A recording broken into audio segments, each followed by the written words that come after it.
Hello, my wonderful friend. Welcome to our little world of learning. Welcome to the VUS Learning English podcast. My name is Anna, and I am so happy you are here with me today. If you are coming back, welcome home. It is always a joy to have you. If this is your first time here, I am sending you a very warm welcome. This is a safe and calm place. A place where we can learn English together. A place where we can grow together. Today we have a very special topic. We are going to talk about people. We will learn about the psychology of human behavior. That sounds big, I know, but we will make it very simple. We will learn how to understand people. We will learn how to read people instantly. This means learning to see what is in their heart, not just hearing their words. Thank you so much for choosing to be here. Your time is a gift, and I am so grateful you are sharing it with me. If you enjoy our time together, please think about following or subscribing. It helps our small family grow. It helps other English learners find us. And it tells me that you are enjoying our lessons. Now, I want to know where you are. Where are you listening from today? Are you in Ethiopia? Are you in India? Are you in Libya? Are you in Europe? Tell me in the comments. I love to imagine all of us around the world learning together. It makes me feel so happy. Okay, are you ready? Find a quiet place. Take a soft, deep breath. Let's begin our journey together. I want you to think about a feeling. It is a feeling you know well. You have had this feeling before. Maybe you are talking with someone, a friend, a person you love, a colleague at work, and something feels strange. Something feels a little wrong. It is a quiet feeling, but it is there. What they are saying and what they are doing, they do not match. The words are here. The actions are over there. And you are in the middle. You feel confused. You start to ask yourself questions. Am I thinking too much? Am I being too sensitive? Is this just my imagination? Am I making this all up in my head? I want to tell you something very important. That feeling is real. It is not a dream. It is not a mistake. It is not in your imagination. You are not overthinking. You are not too sensitive. That feeling is a quiet alarm bell. It is a small, soft signal. Your brain has noticed something. Your brain has found a problem. The problem is a space, a gap, a disconnect, a space between words and actions. This experience is very hard. It can make you feel tired. It can drain your energy. It can make you feel very confused. It can even make you feel like you are going crazy. You start to doubt yourself. In this episode, we are going to understand this feeling. We will pull back the curtain. We will look behind the scenes. We will explore a powerful reason from psychology, a reason that explains why people say one thing and do another thing. Sometimes people do not even know they are doing it. They do not see the contradiction themselves. More important, I will give you tools. Simple tools to help you see clearly, tools to help you cut through the confusion, tools to help you trust what you see with your eyes, not just what you hear with your ears. This will help you learn to see people for who they really are, not just who they say they are. This is the first step. It is the first step to getting your clarity back. It is the first step to finding your peace of mind again. You deserve to feel clear. You deserve to feel peaceful. Let's learn how together. Section 1. The true cost of inconsistency. Before we learn the why, we need to talk about how this feels. We must honor the emotional weight of this. This feeling is not a small problem. It is not a small inconvenience. It is a big deal. When someone's words and actions are always different, it is like a slow poison. It is a corrosive force. It eats away at your peace. It creates a world of uncertainty. A world where you never feel sure. A world where you never know what will happen next. If you cannot trust what someone says, how can you feel safe? How can you feel secure in a relationship? The answer is you cannot. You can never feel truly safe. So you start to live with a little bit of anxiety, a low-grade fear all the time. You are always getting ready for the next time they let you down. You are always bracing for the next disappointment. This is so tiring. Think about the work your brain has to do. It is like mental gymnastics. You listen to their words. You hear their promises. You hear their apologies. You hear their big, beautiful declarations. They say the words, "I will be there for you. You can count on me, always. I am so sorry. I promise it will not happen again." And a part of you wants to believe them. This is your hopeful part. This part of you wants to trust. It wants the words to be true so much. But there is another part of you. This part is your observer. This part has been watching. It has been collecting evidence. It has been keeping a list. This part remembers. It remembers the phone calls they did not answer. It remembers the plans they broke. It remembers the same behaviors happening again and again. So now you have a fight inside you, an internal conflict. Your hopeful part is fighting your observer part. This fight is exhausting. It is a very heavy weight to carry every day. You are always trying to make two different realities fit together. Reality number 1, the world they paint with their words. It is a beautiful picture. Reality number 2, the world they show with their actions. It is often a sad picture. Trying to believe in both pictures is impossible, and it can break your heart. But the worst damage is not to your trust in them. No. The most insidious damage, the most hidden and dangerous damage, is the erosion of your trust in yourself. When you ignore your gut feeling again and again, when you accept excuses that do not feel right, you are teaching yourself a lesson. You are teaching yourself that your feelings are wrong. You are teaching yourself that what you see is not real. You are teaching yourself that your perception is unreliable. So you start to doubt your own intuition. You second guess your own wise voice inside. We all have that small, wise voice. It is deep inside you, and it whispers to you. It says, something is not right here. Be careful. But when you ignore it, that voice gets quieter and quieter and quieter. It gets drowned out by the noise of their excuses, the noise of your own hope, the noise of you wanting things to be different. You start to blame yourself. You think, maybe I am asking for too much. Maybe I am too demanding.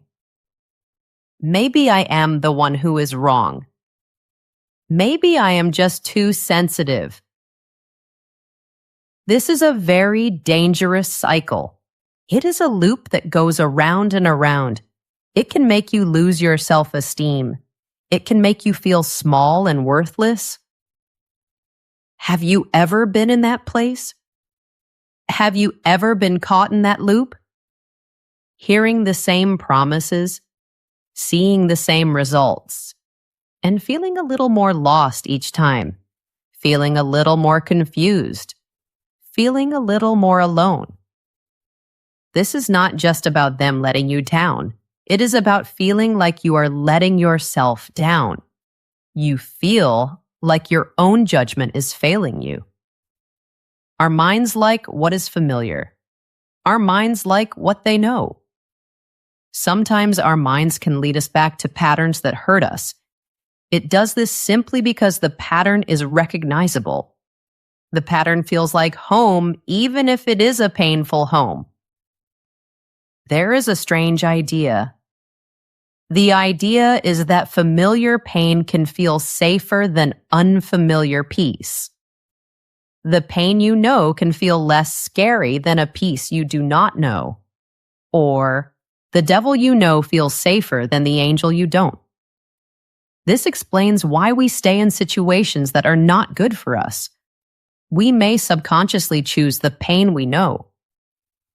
That unsettling feeling. That quiet alarm bell. That is your mind's rebellion. It is your wise self fighting against the old, painful pattern. It is a call from your soul, a call to finally wake up, a call to step out of the fog of confusion and into the clear light of truth. Section 2. The why. The psychological key, cognitive dissonance. So let's ask the big question. Why does this happen? Why do people do this? Why is there such a painful space between the person we hear with our ears and the person we see with our eyes? The answer is a very famous idea. It is one of the most important ideas in social psychology. The answer is called cognitive dissonance. That sounds like a big, difficult phrase. Cognitive dissonance. But the idea is actually very simple. Let's break it down together. The name was created by a psychologist. His name was Leon Festinger. This was a long time ago in his book from 1957. The book was called A Theory of Cognitive Dissonance. So what is it? At its heart, cognitive dissonance is a feeling. It is a feeling of mental discomfort. It is a bad feeling inside your mind. A person feels this discomfort when they have two ideas that fight each other, two contradictory beliefs. Or they feel it when their actions do not match their beliefs. When what they do fights with what they think. Let me say that again. Cognitive dissonance is the bad feeling you get when your actions and your beliefs are not friends. They are enemies. They are fighting. Human beings want to feel consistent. We have a deep need for our world to make sense. We want our actions, our thoughts, and our feelings to all agree. We want harmony inside us. When our actions go against our beliefs, it creates mental stress. It creates psychological friction. It feels wrong. Let's use a picture to understand. Imagine you are standing on a dock next to the water. There are two small boats. You put one foot on the first boat. This boat is tied to the dock. It is safe. Then you put your other foot on the second boat. But this second boat is not tied. It is slowly drifting away from the dock. It is floating away. Can you feel that? Your body is being stretched. One foot on the safe boat, one foot on the drifting boat. The space between them gets wider and wider. You feel off balance. You feel like you are going to fall into the water. It is a feeling of impending disaster. That feeling of being stretched and pulled apart. That is what cognitive dissonance feels like inside the mind. The tension is terrible. It is unbearable. And so you have to do something. You have to fix it. You are powerfully motivated to stop the feeling. What can you do? You have two choices. One, you can try to pull the drifting boat back to the dock, so your feet are together again. Two, you can choose one boat. You can jump with both feet onto the safe boat, or you can jump with both feet onto the drifting boat. You must choose. You cannot stay split in two forever. This is exactly what is happening inside a person's mind. When their actions do not match their words, the inconsistency you see on the outside is because of the discomfort they feel on the inside. They are being pulled in two different directions, just like you with your feet on two different boats. Let's break this down even more. A person has a picture of themselves. This is their self-concept. It is built on their beliefs about who they are. For example, a person might believe, I am a good and loyal friend, or I am an honest person, or I am a kind and caring partner. These beliefs are very important to them. They make the person feel good about themselves. Now, let's say this person does something that goes against their belief, an action that contradicts their self-concept. The loyal friend does not call you when you are sad and need help. The honest person tells a very big lie. The caring partner acts very selfishly. What happens now? Inside their mind, there is an immediate crash, a conflict. The belief, I am a loyal friend, is now fighting with the behavior. My action was not loyal. This fight is cognitive dissonance, and it feels terrible. It can feel like guilt. It can feel like shame. It can feel like anxiety. It is a very uncomfortable feeling. And because this feeling is so uncomfortable, the person's brain automatically wants to stop it. The brain wants to reduce the dissonance. It wants to find peace again. This is the most important part to understand. This is the secret. The person has a few ways to solve this problem in their head, a few ways to stop the bad feeling. But they almost never choose the hardest way. The hardest way is to look in the mirror and say, I was wrong. My action was bad. I need to change my behavior. This is very difficult. It takes a lot of courage. So instead, their brain uses mental tricks. These tricks help them feel better without actually being better. These tricks allow the bad behavior to continue. Here's the first trick. Strategy 1 is to change the conflicting belief. They change their thoughts to make the fight stop. They might decide their action was not important. They downplay it. They make it seem small. For example, the friend who did not show up for you. Their belief is, I am a good friend. Their action is, I was not a good friend. The dissonance feels bad. So they change their belief about the situation. They tell themselves, oh, it was not a big deal. They probably had other people to help. Or, they are very strong. They can handle it alone. Do you see? They are changing one of the thoughts. Now the thought is, my help was not really needed. This new thought does not conflict with, I am a good friend. The dissonance goes away. The bad feeling stops. But the behavior did not change.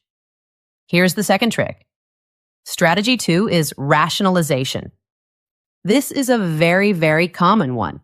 Rationalization means adding new thoughts to justify the behavior. This is how excuses are born. The person who told a lie, belief, I am an honest person. Action, I lied. Dissonance feels bad, so they add a new thought to make it okay. They rationalize. They say to themselves, I had to lie. I did it to protect their feelings. Or if I told the truth, it would cause a big fight. The partner who acted selfishly.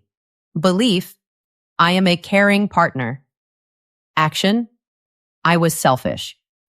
Dissonance feels bad, so they rationalize. I have had such a stressful week at work. I deserve to think about myself for a little while. These new thoughts act like a bridge. They build a bridge over the gap between the belief and the action. The bridge helps the person escape the bad feeling of dissonance. This is so important to understand. When they give you these excuses, they are not always lying to you on purpose.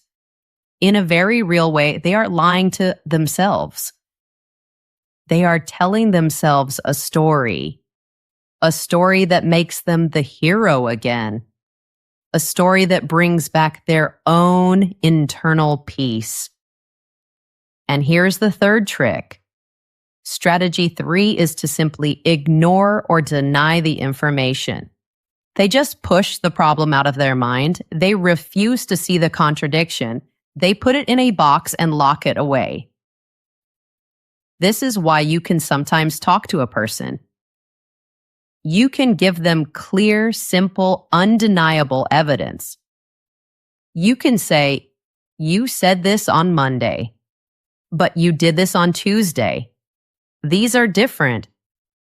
And they will look at you with real confusion. They will have no idea what you're talking about. Why? Because their mind has already fixed the problem for them. Their mind has already deleted the conflict. Their mind has buried the inconsistency. Why? To protect them from the bad feeling, to protect their self-concept. When you are the person on the other side of this, it feels crazy. It is profoundly disorienting. You are seeing the action with your own eyes, but you are hearing the rationalization with your own ears. You point to the gap between their words and actions, but in their mind, there is no gap. They have already built a bridge over it, or they have pretended the gap was never there. They are not living in the same reality as you. They are living in an edited reality, a reality that their brain has changed to protect their ego, to preserve their idea of who they are. And that unsettling feeling you get, that feeling we talked about at the beginning, that is your mind. That is your wise self. And it recognizes that you are talking to the edited version of the person. You are not talking to the original manuscript. You are sensing the ghost of the deleted scene. You are sensing the truth they had to erase to feel okay with themselves. That is why it feels so strange. You are feeling the lie they are telling themselves. Section 3. Cognitive dissonance in action. Everyday examples. Understanding the theory is the first step. Cognitive dissonance. The bad feeling when actions and beliefs fight. But the next step is to see it in real life. Seeing it in our daily lives is what makes it all make sense. This pattern is not rare. It is not strange. It is everywhere. It happens all the time, all around us. Once you know what to look for, you will see it. Let's explore some common examples. Let's look at stories where cognitive dissonance is the invisible puppeteer, the one pulling the strings behind the scenes. Example 1. The supportive friend. Let's imagine a friend. We can call her Sarah. Sarah has a very strong belief about herself. Her core belief is, I am a wonderful friend. I am incredibly supportive and reliable. She says this a lot. and she probably believes it with all of her heart. She truly thinks this is who she is. When you talk to her, she gives great advice. She reassures you. She makes you feel good. She promises she will always be there for you. She says, if you ever need anything, you just have to call me. I will be there in a second. Her words paint a beautiful picture, a picture of a loyal, perfect friend. But then a crisis happens in your life. Something difficult happens. Maybe you lose your job, or you go through a sad breakup with a partner. You really need a friend. You need a shoulder to cry on. You need someone to listen. So you call Sarah. You call your supportive friend. But your call goes to voicemail. Hi, you've reached Sarah. Please leave a message. Okay, you wait. You send a text message. You write, hi, Sarah. Something bad happened. I really need to talk. You wait for hours. No answer. Finally, a text comes back. It says, OMG, so sorry. Today was crazy. Hope you're okay. You try to make a plan to see her. You ask, can we get coffee this week? She is always busy. Oh, I can't this week. I have so much work. This weekend is bad for me. My family is visiting. Let's try for next week. But next week never comes. Here is the cognitive dissonance in action. Look at the two fighting ideas. Her belief, I am a supportive and reliable friend. Her behavior, I am avoiding my friend who is in pain and needs me. These two things crash into each other inside her mind. This creates huge internal pressure, a bad feeling. Her brain needs to fix it. Her brain needs to resolve the dissonance. She cannot easily change her behavior. Changing her behavior means she has to do something uncomfortable. Maybe she has to stop her fun plans. Maybe she has to listen to your sad story and that feels hard. Maybe she has to sacrifice her own comfort for you. That is the hard path. So, her brain chooses the easy path. It changes her perception of the situation. It creates rationalizations. It makes excuses. She tells herself a new story. In her mind, she might think, you know, they are so strong. They will be okay. They can get through this on their own. Or, I'm so busy and stressed right now. I would be bad company anyway. It's better if I don't see them. Or, they probably have lots of other friends to talk to. Do you see what is happening? These are not lies she is making up to trick you. These are mental stories she is telling herself to feel better. They are like a special cream to soothe her own psychological pain. She needs to build a bridge over the gap between her self-image as a good friend and her actions of being a bad friend. By creating these justifications, she can keep her belief. She can continue to think, I am a good friend.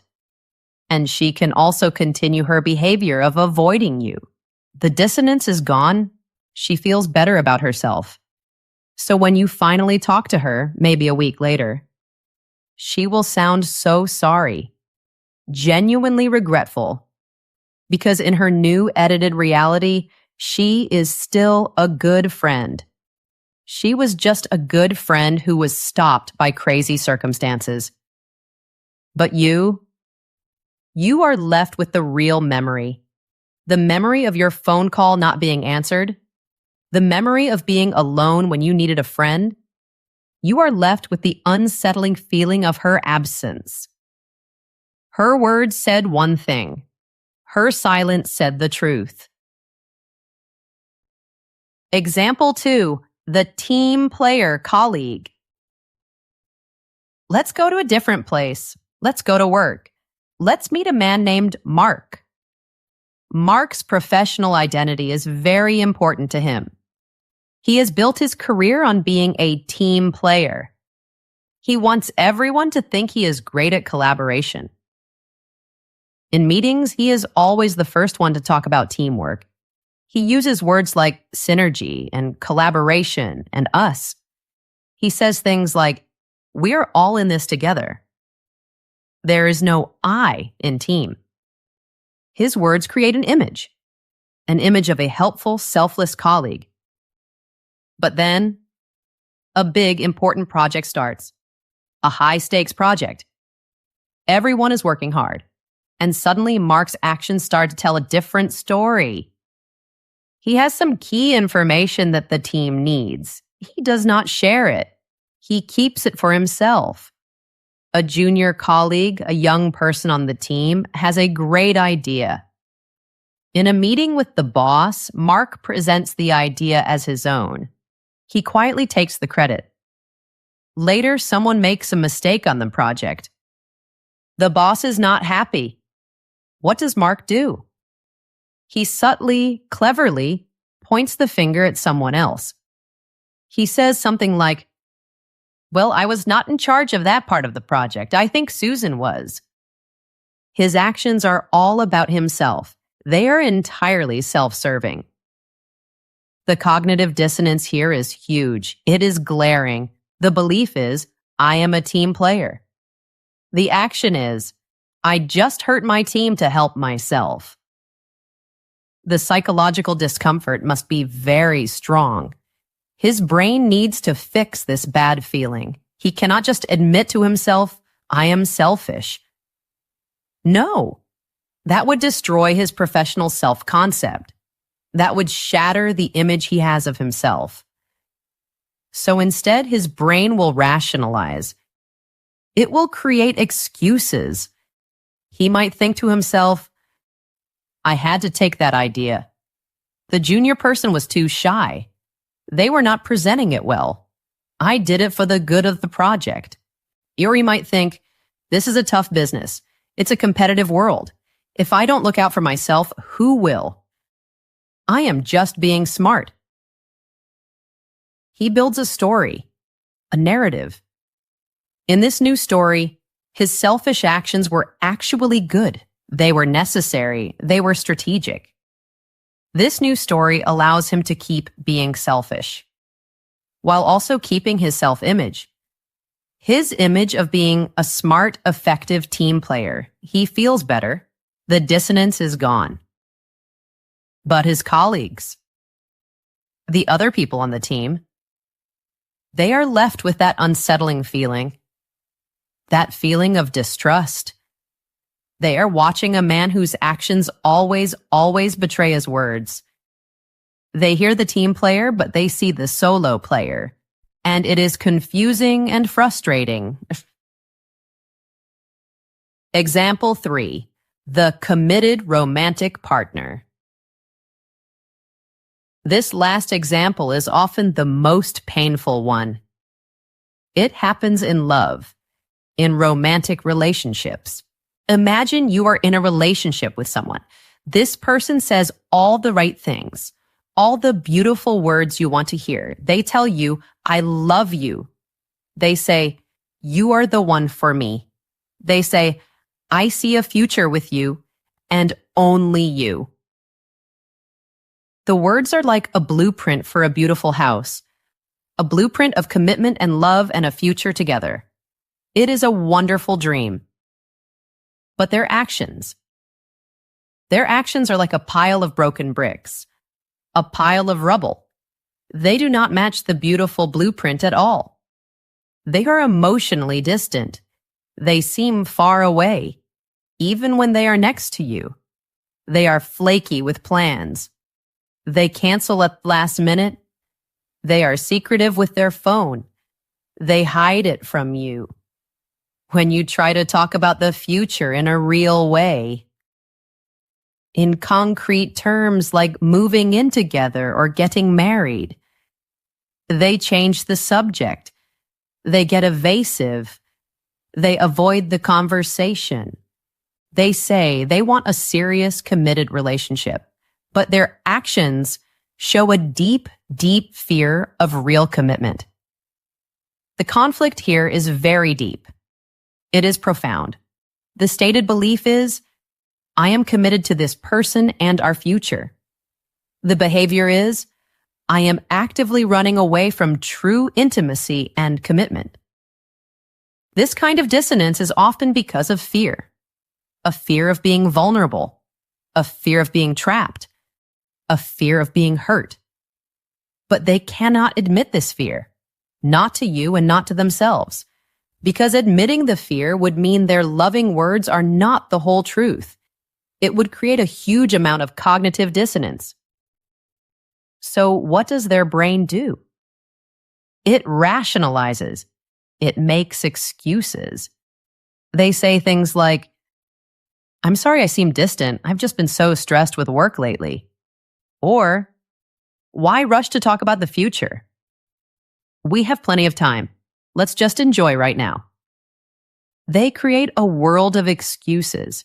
This world allows them to keep you in the relationship, but at a safe distance. It lets them keep the idea of a committed relationship without the scary reality of one. They are living a contradiction. The person they want to be, the committed partner, and the person they are, the fearful partner, are two different people. Your unsettling feeling, your confusion, and your heartache is the direct result of this gap. You are feeling the space between the two people. In a way, you are dating both of them at the same time.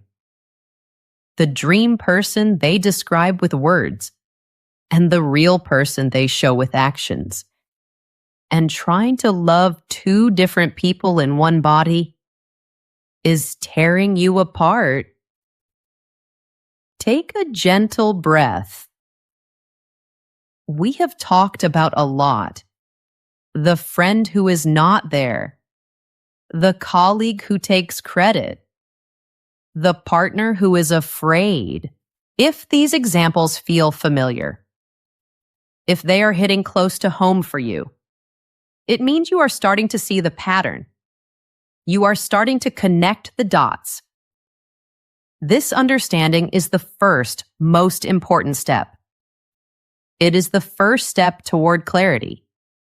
It is the first step toward peace. If you are finding this valuable, if this is helping you, and you want to learn more about the psychology behind our relationships, take a moment to subscribe to our channel. You can also ring the notification bell. That way, you will not miss our future lessons together. Now, I would love to hear from you. It is your turn to share if you feel comfortable. Which of these examples feels the most familiar to you? Is it the inconsistent friend, the self-serving colleague, or the non-committal partner? You can share your experience in the comments below. You do not have to share details. Just sharing the feeling can help. When you read the comments from other people, you will see how many of us have felt this way. You will realize how universal this feeling is, and you will know deep in your heart that you are not alone. You are absolutely not alone in this feeling. Section 4, the core principle. Behavior is truth. We have learned a name for the confusion, the chaos inside someone's mind. It is called cognitive dissonance. Now we need something to help us.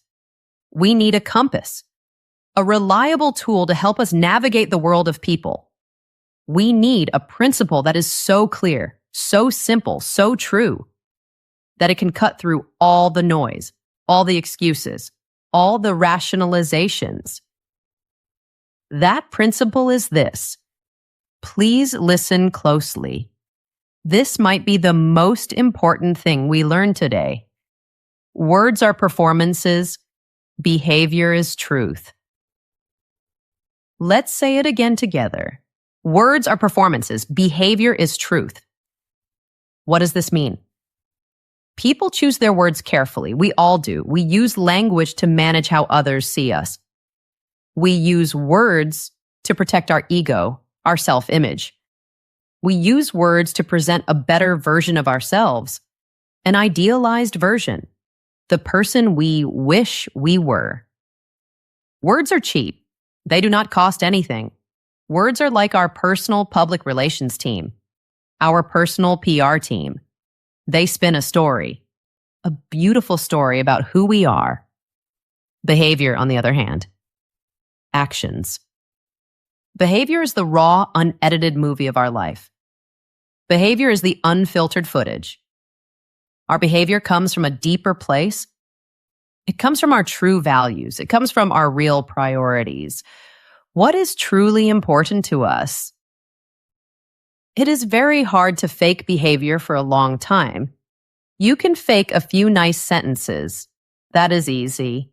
But it is almost impossible to fake consistent, repeated actions over weeks, months, and years.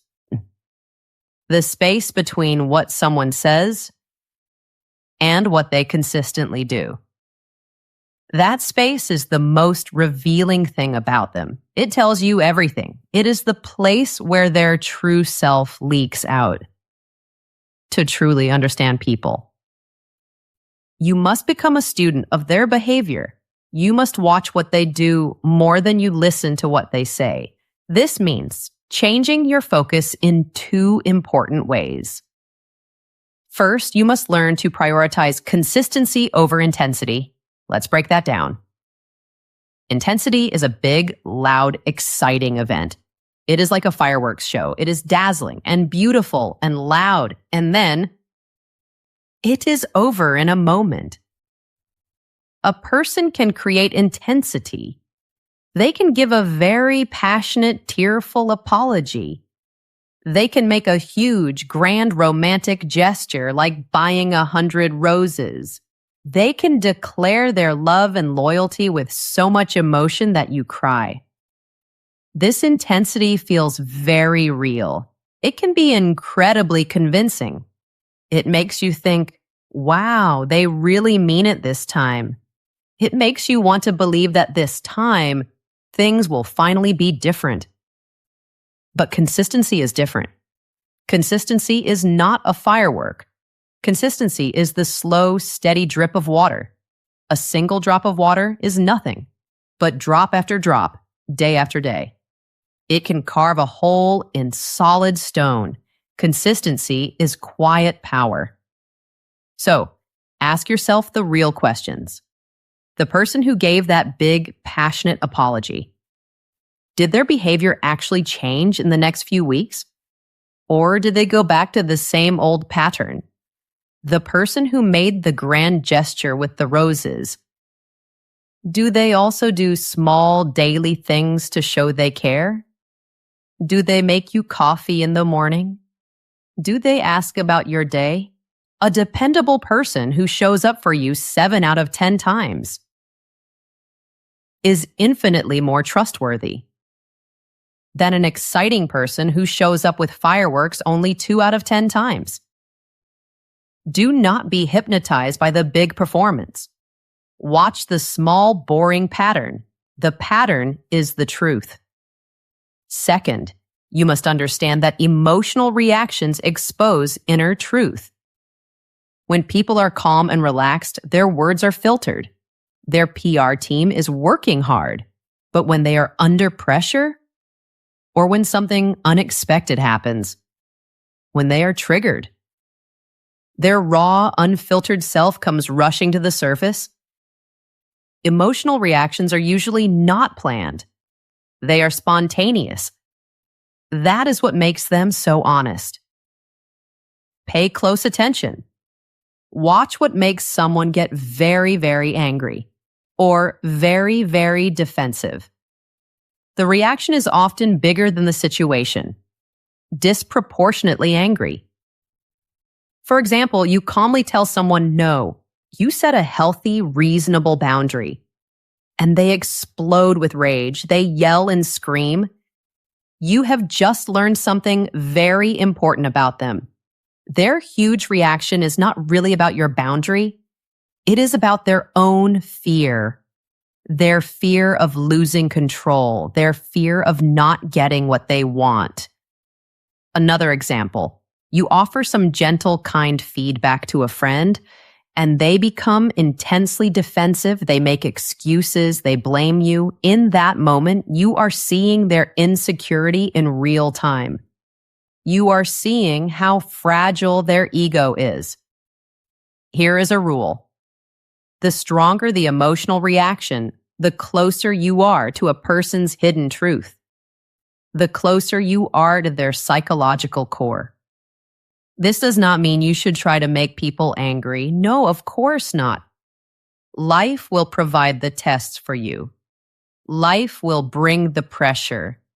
Your job is just to watch. Observe how they handle stress. Observe how they handle disagreement. Observe how they handle disappointment. These moments are like windows into their true character. They give you much more data, much more information than 1,000 pleasant, happy conversations ever could. Finally, think about the power of silence. What a person does not say is often more important than what they do say. If you ask a difficult question and then you just wait, you stay silent. A person who is feeling cognitive dissonance will often start talking to fill the silence. They will start justifying themselves. They will start making excuses. You do not even have to ask another question. They are arguing with the voice inside their own head. You are just a spectator to their internal fight. And of course, there is one of the most famous behavioral tests of all. It is sometimes called the waiter test. It is very simple. If you want to know how someone will treat you in the future, watch how they treat people who have no power over them. A waiter in a restaurant, a cashier in a shop, a janitor cleaning the floor. When there is no reason to perform, when there is no benefit to being nice, their true natural character comes out. It is easy to show respect to your boss, but how a person shows respect to people below them, how respect flows downwards, that reveals their true heart. That reveals their ethical baseline. Remember, behavior is truth. Section 5, the leaks. How insecurity and pressure reveal everything. So we know that behavior is the truth, and we know that a person can try to hide their true self. They can wear a mask, they can put on a performance, they can build a facade, a false front. But this mask is heavy. It is hard to wear it all the time. And under certain conditions, the mask slips. The truth leaks out. The two things that make the mask slip are insecurity and pressure. Think of insecurity and pressure as bright lights, floodlights. They shine on the person and reveal what is hidden. Let's talk about insecurity first. True confidence is calm. It is quiet. A truly confident person does not need to tell everyone they are confident. They just are. Insecurity, on the other hand, is noisy. It is loud. An insecure person is always worried about what others think. They constantly need proof from the outside world that they are okay. They need external validation. This deep insecurity is often the engine driving cognitive dissonance. And this insecurity leaks out. It cannot be hidden forever. It leaks out in 3 main ways: control, comparison, and overreaction.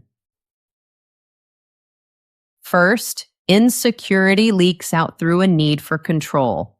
A person who is genuinely confident and trusts themselves does not need to control everything and everyone around them. They are okay with a little uncertainty. They are relaxed. But an insecure person feels like the world is a scary, unstable place. So they try to control it. They try to nail everything down. They need to control what other people think.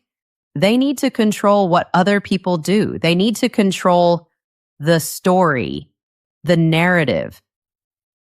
This need to control is not a sign of strength. It is a signal of fear. It is a sign of deep internal anxiety. If someone needs to control you, what you do, or who you talk to, you are not seeing strength. You are seeing a person who is desperately trying to manage their own fear. Second, insecurity leaks out through comparison. A secure person can be happy for other people. They can celebrate the success of their friends. When their friend wins, they feel like they win too. Another person's success is an inspiration. But an insecure person cannot do this. They are always measuring themselves against other people. They see life as a competition. When another person succeeds, the insecure person does not feel happy. They feel threatened. They feel like the other person's success makes them a failure. This can show up in small ways. It can be a little negative comment, a subtle dig, or a backhanded compliment like, wow, your new car is so nice. It's amazing you could afford that. Or it can be an obsession with status, with brands, with titles. They are always trying to prove they are better than others. This is a clear leak of insecurity. Third, insecurity leaks out through overreaction. We talked about this before, but it is so important. A secure person can handle hearing the word no. They can handle gentle criticism or feedback. It might not feel good, but it does not destroy them. But for an insecure person, a simple no can feel like a personal rejection of their whole being. Simple feedback about their work can feel like a devastating personal attack. And their response is huge. It is disproportionate.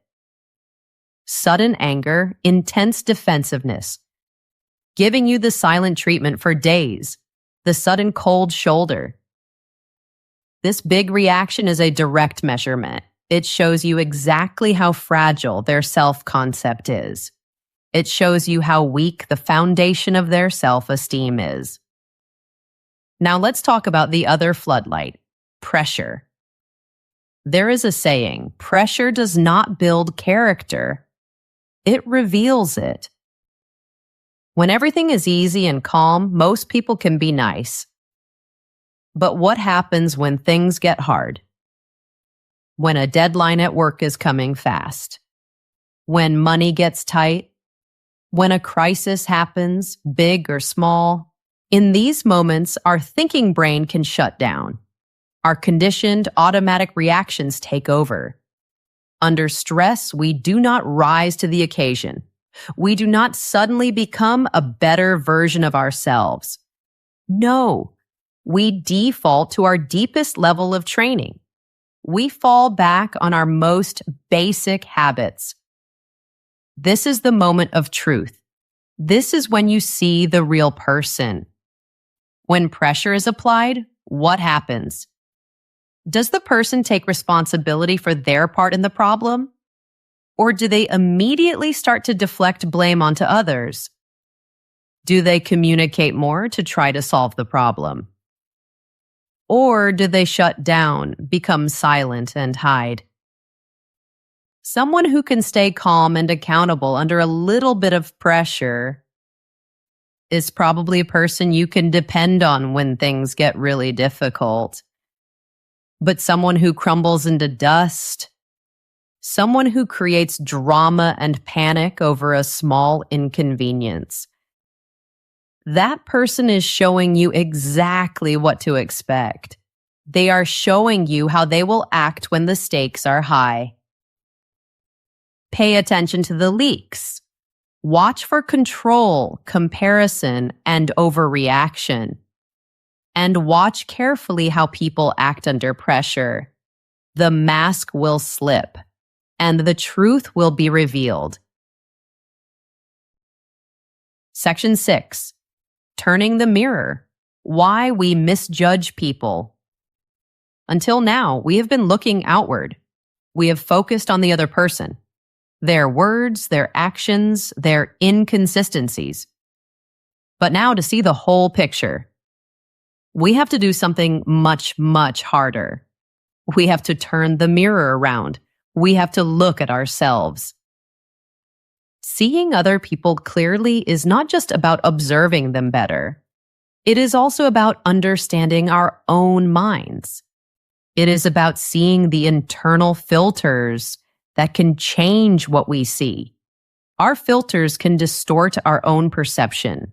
They can make us see things that are not there, or miss things that are right in front of us. Let's talk about 4 common filters that can cloud our judgment. This part requires you to be very honest with yourself. And please be gentle with yourself. We all do these things. The first filter is projection. Projection is when you assume that other people are just like you. You assume they think like you, feel like you, and have the same values as you. For example, if you are a fundamentally honest person, if honesty is one of your core values, you will naturally expect other people to be honest too. You give them the benefit of the doubt. You are not really seeing them. You are seeing a reflection of your own goodness. You are projecting your own values onto them. So when their behavior finally shows you that they do not value honesty, when they lie or cheat, it feels like a huge, shocking betrayal. You feel so hurt. But the truth is, they were never pretending to be you. They were always themselves with their own set of values. You were the one who put a mask on them, a mask of your own values. And when the mask fell, you were surprised. The second filter is hope-based distortion.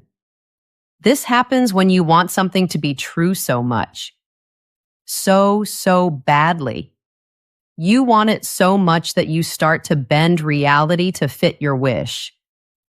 Hope is a beautiful and powerful thing, but when you are trying to see someone's true character, hope can be a powerful hallucinogen. It can make you see things that are not real. Hope fills in the empty spaces when a person's behavior is unclear or ambiguous. Hope gives the most generous and kind explanation. When their comforting words fight with their troubling actions. Hope makes you turn up the volume on the words, and it makes you mute the video of their actions. You hold on to the one time they did what they promised, and you ignore the 9 times they did not. Why? Because if you acknowledge the real pattern, the pattern of 9 to 1, you would have to let go of the hope you are clinging to, and letting go of hope can feel like the hardest thing in the world. The third filter is very subtle. It is a very deep and quiet one. The idea is that familiar pain feels safe. Our brains are wired to like what is familiar. Our minds look for patterns that they recognize, even if those patterns are painful. If your first relationships, maybe in your family when you were a child, if those relationships had a lot of inconsistency, or if they had emotional distance. Those patterns can feel strangely normal to you as an adult. They can feel comfortable. They can even feel like love. You might find yourself in a strange situation. You might meet someone who is charismatic and exciting, but very unreliable, and you trust them easily. Then you meet someone else who is steady, calm, and very consistent, and you feel suspicious of them. You do not trust them. Why? It is because the unreliable person fits your old, subconscious template, your blueprint for what a relationship feels like. Their inconsistent behavior, while it causes you pain, feels like home to your inner child. So that unsettling feeling you get, it might not only be about the other person, it might also be the healthy, wise part of you, fighting against your own subconscious pull. Your pull towards a familiar but damaging old pattern. It is your healthy self saying, "No, not this again." Finally, the fourth filter is emotional attachment. This one is simple. The closer you are to someone, the more you love someone, the harder it is to see them clearly. Attachment creates bias. It is like wearing special glasses. These glasses make a person's good qualities look huge, and they make their negative qualities look tiny and unimportant. Think about it. How easy is it for you to see the problems in your best friend's relationship? You can see their partner's flaws so clearly, but your friend is completely blind to them. They defend their partner. That is the power of emotional attachment. It is not that love is blind. It is that love is blurry. Love makes your vision less sharp. By understanding your own filters, by knowing your own tendencies, you can start to ask yourself new questions, wise questions. You can ask, am I seeing this person for who they really are? Or am I seeing the person I hope they are? Is this bad feeling about them? Or is it a warning from my own heart that I am falling back into an old, painful pattern? This kind of self-awareness is the final key. It unlocks your ability to see others with clear eyes and to see yourself with a kind heart. Section 7, the practical solution, how to see clearly. We have been on a long journey together. We started with that unsettling feeling. We learned the psychology behind it, cognitive dissonance. We learned to look for the truth in behavior.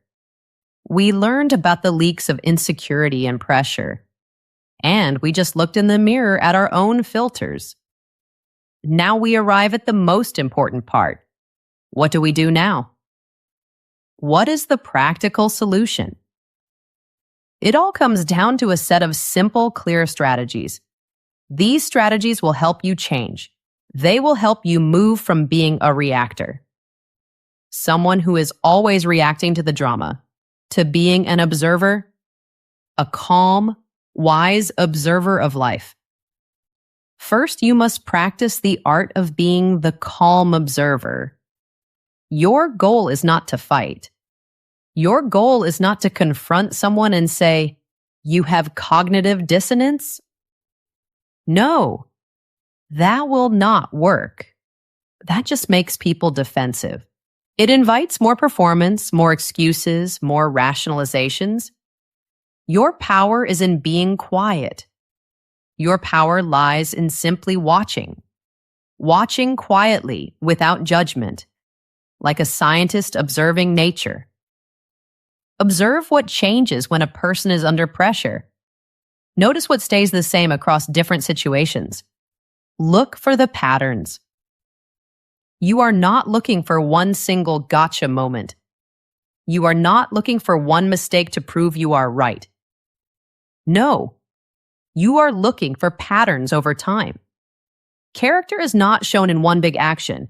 It is revealed in 1,000 small, repeated behaviors, day after day. Be a patient, calm observer. Second, you must separate understanding from absorption.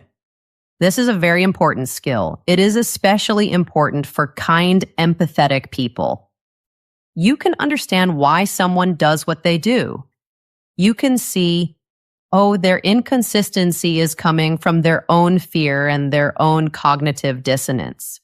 You can have understanding and compassion for their struggle, but you do not have to make their struggle your problem. You do not have to fix them. You do not have to absorb their chaos and their pain. You can see that someone is emotionally unstable. Without letting them pull you into their storm, this is not being cold. This is not being mean. This is called emotional containment. It is building a safe space for your own heart.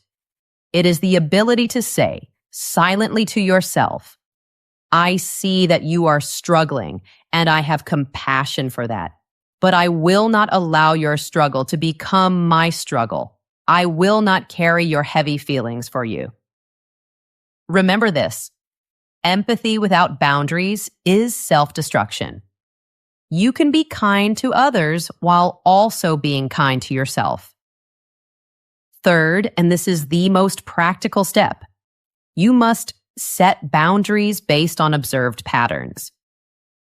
Your boundaries should not be an angry reaction to one event. They should not be based on a hopeful promise they made. Instead, your boundaries should be a calm, logical step, a consequence that comes from a pattern of behavior you have observed. Let's make this very simple. If you observe that a friend is consistently, repeatedly unreliable with plans, your boundary is to stop depending on them for important things. You do not need a big dramatic fight. You do not need to announce, I am setting a boundary. You just quietly change your own actions. You stop asking them to pick you up from the airport. You stop making plans with them that require them to be on time.